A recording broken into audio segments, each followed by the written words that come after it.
Hi dear friends, welcome back to my channel. എല്ലാവർക്കും സുഖമാണല്ലോ? ഞാൻ സുഖമായിട്ടിരിക്കുന്നു. അപ്പോൾ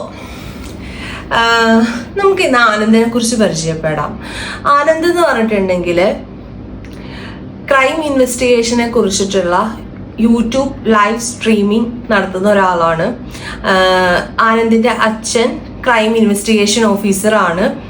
അപ്പോൾ ഇതാണ് ആനന്ദ്. സോ ഒരു ദിവസം എന്നത്തെയും പോലെ ഒരു ദിവസം ആനന്ദിന്റെ ലൈവ് സ്ട്രീമിംഗ് സ്റ്റാർട്ട് ചെയ്യുന്നത് രാത്രി 11:45 കറക്റ്റ് ആ സമയത്ത് തന്നെ ആനന്ദ് ലൈവ് സ്ട്രീമിങ്ങിന് വേണ്ടിയിട്ട് യൂട്യൂബിൽ വന്നിരുന്നു. അന്നത്തെ ദിവസത്തെ ചർച്ച ഒരു 5-8 കൊലപാതകങ്ങൾ അടുപ്പിച്ചടുപ്പിച്ച് നടന്നു. ഈ കൊലപാതകം നടത്തുന്ന, അതായത് ഈ കൊല ചെയ്യപ്പെട്ടിട്ടുള്ള ആൾക്ക് ഒരു അൺനോൺ നമ്പറിൽ നിന്നും ഒരു കോള് വരും. ആ കോള് അറ്റൻഡ് ചെയ്ത് കഴിയുമ്പോൾ വീടിന്റെ കറണ്ട് കട്ടാവും. ദെൻ ആ ആള് മരിക്കുകയാണ് ചെയ്യുന്നത്.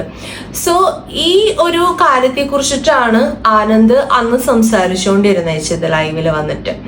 അപ്പോ ഈ സംസാരിച്ചുകൊണ്ടിരിക്കെ ആനന്ദിന്റെ ഫോൺ വൈബ്രേറ്റ് ചെയ്യാൻ തുടങ്ങി. അപ്പോൾ ഫോൺ വൈബ്രേറ്റ് ചെയ്തപ്പോൾ ലൈവിലെ ആളുകൾ പറഞ്ഞു ആനന്ദ് ഫോൺ എടുക്കൂന്ന് പറഞ്ഞു.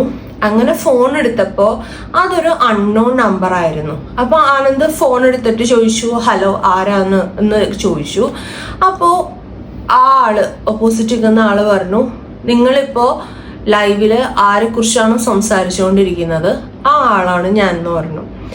അപ്പോ ആനന്ദിന് അത്ര വിശ്വാസമായില്ല. അപ്പൊ ആനന്ദ് പറഞ്ഞു, നിങ്ങൾ വല്ല പ്രാങ്ക് ചെയ്യാനായിട്ട് എൻ്റെ ഫ്രണ്ട്സോ ആരെങ്കിലും ആയിരിക്കും എന്നൊക്കെ പറഞ്ഞു. അപ്പോ ഓപ്പോസിറ്റ് നിൽക്കുന്ന ആ ആള് പറഞ്ഞു, നിന്റെ അച്ഛൻ കഴിഞ്ഞ ദിവസം ലാസ്റ്റ് ക്രൈം നടന്ന വീട്ടിൽ പോയപ്പോൾ അവിടെ നിന്ന് ഒരു ബ്ലൂ ഡയറി കിട്ടിയില്ലേന്ന് ചോദിച്ചു. ആക്ച്വലി ഈ കാര്യം ആനന്ദിനും ആനന്ദിന്റെ അച്ഛനും മാത്രമേ അറിയാൻ പറ്റുള്ളൂ.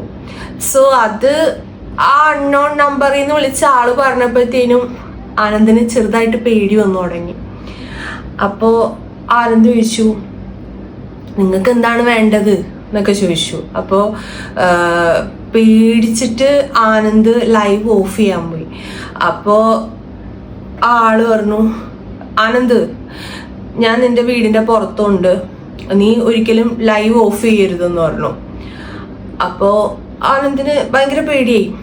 അപ്പൊ ആനന്ദിനോട് അയാൾ പറഞ്ഞു, എനിക്കൊരു കാര്യം മാത്രം ചെയ്താൽ മതി,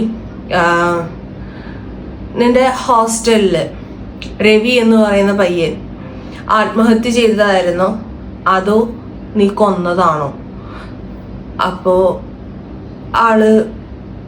ആനന്ദ് ഭയങ്കര പേടിച്ച് വിറച്ച് ആനന്ദ് പറയും, അതവൻ ആത്മഹത്യ ചെയ്തതല്ല, ഞാൻ കൊന്നതാണെന്ന് പറയും. ആക്ച്വലി ഞാൻ പറഞ്ഞല്ലോ ആനന്ദിന്റെ അച്ഛൻ ക്രൈം ഇൻവെസ്റ്റിഗേഷൻ ഓഫീസർ ആണെന്ന്. സോ അച്ഛൻ്റെ ആ ഒരു പദവി വെച്ചിട്ട് ഇവരാ കേസ് ഒതുക്കി തീർത്താണ്. ആനന്ദ് എന്ന് പറയുന്ന ഒരാൾക്ക് ഒരു 23 വയസ്സൊക്കെ കാണത്തുള്ളൂ. സോ അപ്പോഴത്തേക്കും ലൈവില് കമന്റ്സ് വന്നു തുടങ്ങി, പോലീസ് ഓൺ ദ വേ എന്നൊക്കെ പറഞ്ഞ്.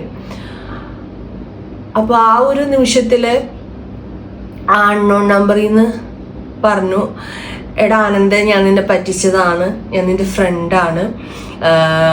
അപ്പോൾ നീ എന്തൊക്കെ പറഞ്ഞിട്ടും നിനക്ക് ഒരു പേടി വരാത്തോണ്ടിട്ടാണ് ഞാൻ അങ്ങനെ പറഞ്ഞത്. പക്ഷേ രവി കൊല്ലപ്പെട്ട കാര്യം, നീയാണ് കൊന്നതെന്നുള്ള കാര്യം നീ പറയും എന്ന് ഞാൻ വിചാരിച്ചില്ല എന്ന് പറയും. അപ്പോൾ ആനന്ദ് ഭയങ്കര ഇമോഷണലൊക്കെ ആയി. അങ്ങനെ ആ കോള് കട്ടായി. അങ്ങനെ ലൈവില് സ്റ്റിൽ ഇങ്ങനെ പറഞ്ഞുകൊണ്ടിരിക്കുന്നുണ്ട്, ആനന്ദിനെ കുറെ ചീത്ത വിളിക്കുന്നുണ്ട്, ഒക്കെ നടന്നുകൊണ്ടിരിക്കുന്നുണ്ട്. ദെൻ ആ സമയത്ത് ആനന്ദിന്റെ ഫോണിലോട്ട് വേറൊരു കോൾ വരാണ്. സെയിം വേറൊരു unknown number. Anand call attend ചെയ്യുവാണ്.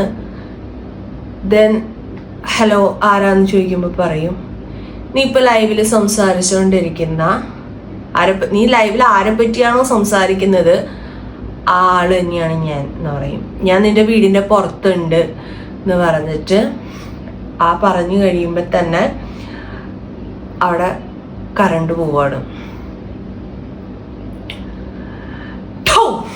പിടിച്ച ചെറിയൊരു സ്റ്റോറിയാണ്. ഓക്കെ, അപ്പൊ ഇത്ര ഉള്ളൂ ഇന്നത്തെ ഒരു video. Thank you for watching. This is Sethulakshmi അബ്ലാഡ് സൈനിങ് ഓഫ്.